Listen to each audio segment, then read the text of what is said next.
TV21 the better choice వీక్షకులందరికీ సంక్రాంతి పండుగ శుభాకాంక్షలు.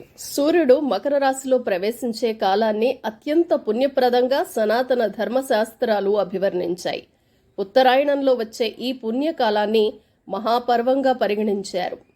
భారతదేశమంతా ఈ పండుగకు ప్రాధాన్యం ఉన్నప్పటికీ ఒక్కో ప్రాంతంలో ఒక్కో విధంగా నిర్వర్తిస్తారు. ఈ సంక్రమణ కాలం మహిమాన్వితమని చెప్పిన ఋషుల ప్రతిపాదనను అంగీకరించి ఆ పుణ్యకాలంలో స్నాన, దాన, అర్చన, పితృతర్పణలను ఆచరించే పద్ధతులున్నాయి.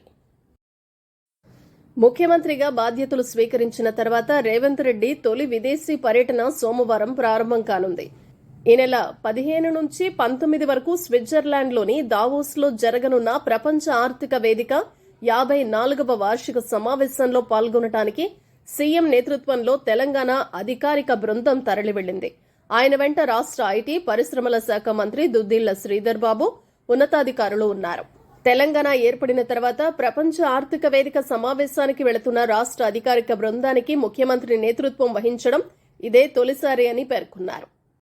యాదాద్రి పుణ్యక్షేత్రంలో ఆదివారం భక్తుల కోలాహలం కనిపించింది. ఐనవోలు, కొమరవెల్లి జాతరకు వెళ్లే భక్తులు ఇటు రావడంతో శనివారం రాత్రి నుంచి రద్దీ పెరిగింది.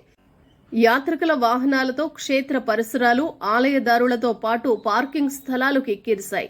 దర్శనం కోసం గంటల కొద్దీ వేచి చూడాల్సి వచ్చిందని ఉచిత దర్శన సముదాయాల్లోని భక్తులు తెలిపారు.